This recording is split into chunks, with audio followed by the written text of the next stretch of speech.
Hey, what's up guys? Weekly Light here, and today I'm going to be covering the new Update 5 for Pit People. So it just came out today, and I'm going to be reading the change list and the updates on the website.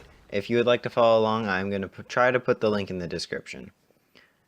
So it opens, hey everyone, we're back with another update that really mixes some stuff up. An entirely new challenge mode, a rebalance of the entire game to go with the rework of the new leveling progression numbers, ability to do the co-op intro online, faster PvP rounds, language translations, and more.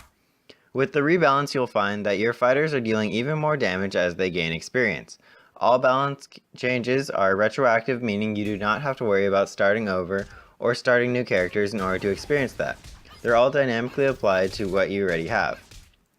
So that sounds good. So a lot of people were talking about how the lower leveled characters were better because they leveled up faster, so they got the healing. But now higher level characters deal more damage, therefore there's incentive to actually level them up instead of keeping a low level team. This seems to have been a problem since the game first came out, and I'm glad to see that they're trying to fix it. But what I would do is I'd still just make it so every character takes the same amount to level up. I'm not sure if that's the system right now, but it doesn't sound like it. So feel free to check out what we've changed in the list below, and always please leave us feedback about anything you find noteworthy. As always, the main story, although not included in this update, is being developed alongside all these improvements we have been releasing. Okay, so now for the design subsection.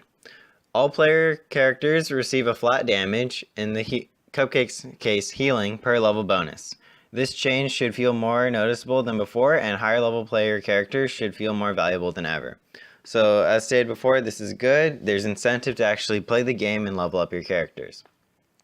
All enemies have been counterbalanced to better compensate for leveling changes. Please leave us feedback regarding difficulty level. So it seems like they've rebalanced the game, but as you shift up the damage numbers, of course the balance is also going to shift. So be careful for that. Some fights might be a lot harder, while some have become much easier. The next one's really interesting. Permadeath is now an available option to players only when creating a new save. The choice will be irreversible for that save until the save is deleted. If any character, story character or not, on your team is killed beyond the first 3 intro levels, they are dead forever and cannot be brought back. Resurrection potions are disabled for permadeath players. Story cannot be continued if you have lost a required story character unless you invite anyone who has that story character. The save is destroyed and immediately ends for any permadeath players that have no characters left in their house at all. If you run out and still have characters recruited below, those characters will be brought onto your active team and you may continue. Players who are non-permadeath will be allowed to play with players who are permadeath. Permadeath extends to all modes including PvP and Unfair Challenge. You can spot permadeath players with the badge next to their name. Currently, permadeath does not grant bonus rewards, nor does it have achievements associated. It is primarily designed for the desired pressure. Achievements are planned on being introduced later. Reward boosts are not. Insane difficulty and standard difficulty are freely toggled just like always. So it seems like permadeath plus insane mode will create some pretty intense gameplay, but I could see it getting really annoying considering how long it takes to actually recruit various fighters, and if you're losing more than one fighter per battle, you're actually not going to have a very long time in permadeath. But I guess this is for those hardcore players who never lose a single character. However, one problem I see with this is that you have to go back to the castle to be healed fully. I would like to hope that in permadeath that you get healed after every battle. Therefore, you don't have to keep traveling back to the castle just to play it safe, just in case you happen to come across something good against your team and you get caught off guard. So what's next? Players can now play the introduction in online co-op. If one player has further progression in the introduction, the other player will join them at that spot. So that seems pretty standard. Streamer options added. Stream-friendly music can be toggled in place of any music that may not be. Subtitle toggle option cloned onto this section for convenience. Okay, that's good. No problems with that. PvP still normalizes levels after looking at each level of all fighters. The flat damage per level that is added will be applied to all characters fighting according to whatever level they've been normalized at. If you notice power shifts in your character from match to match, this is intended and directly due to temporary recruit level normalization. Too long didn't read. Sometimes everyone is level 9 if recruits average out to that, or sometimes everyone is level 74 if most recruits average out to that. That is why you may notice your damage fluctuating between matches in PvP. So this is good. It doesn't give an unfair advantage to people who play longer, which encourages new players to play PvP. However, I still find that the pit is like extremely underpopulated and there's so few matches. And if you ever do find a match, the next match is most likely going to be against the same person.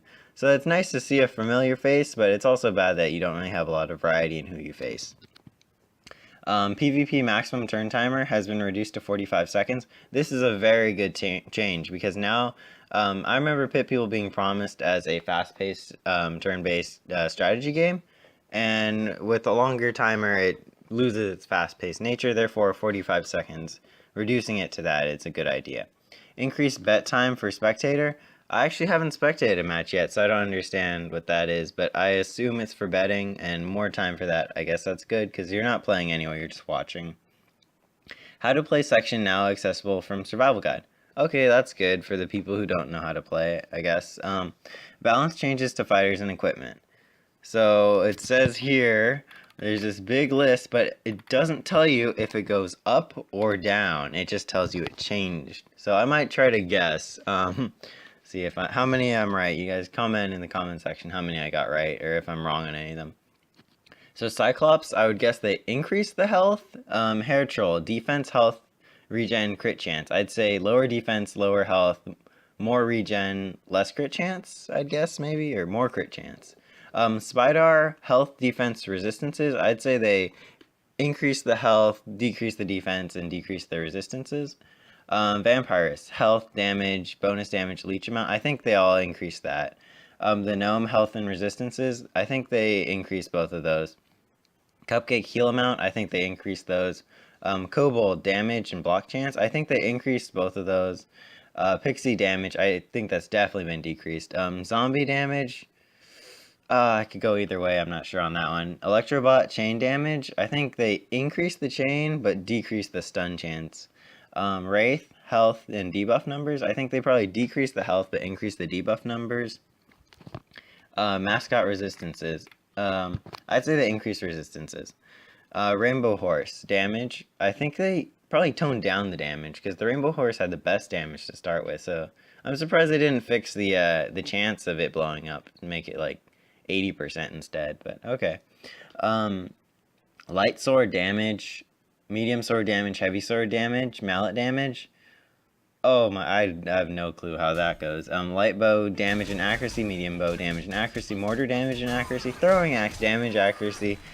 Oh wait, no, just damage, stun chance, and critical chance, and totally unsafe bow damage. So all these, they're just basically changing up all the weapons, and it just keeps going. I have no clue how they changed the weapons. Most likely they just lowered the damage or increased the damage. I don't know. The only thing that I think runs rampant is the sort of heavier weapons seem to be better right now. So maybe they increase the damage on the lighter weapons. Yeah, anyone at the Behemoth, if you're watching this video, it would be nice to know how many of these I got wrong. I probably got like, I'd hope I got at least 50% of them right. But okay, on to the other section. So post-game screen added for any concluded unfair PvP battle. I was not aware that there was no post-game screen. Obituary screen for lost permadeath fighters. Oh, that's sad. New fighter names added. Oh, that's great. Now, I love the names. Some of the names are just so great.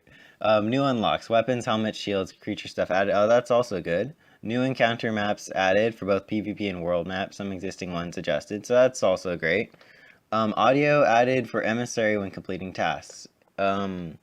Emissary, is that Mr. Whispers? I think it's Mr. Whispers. And turn-based animation tweaked. Or turn-phase animation tweaked. Okay, I'm not sure how they tweaked it, but guess that's good. Okay, so for code, I think this is just a whole bunch of bug fixes, so I'm probably going to skip the bug fixes here. So, thank you for watching, and don't forget to like, favorite, and subscribe, and, yeah, leave your guesses on what they actually changed for the fighters, because they don't say if it goes up or down, they just say that it has changed.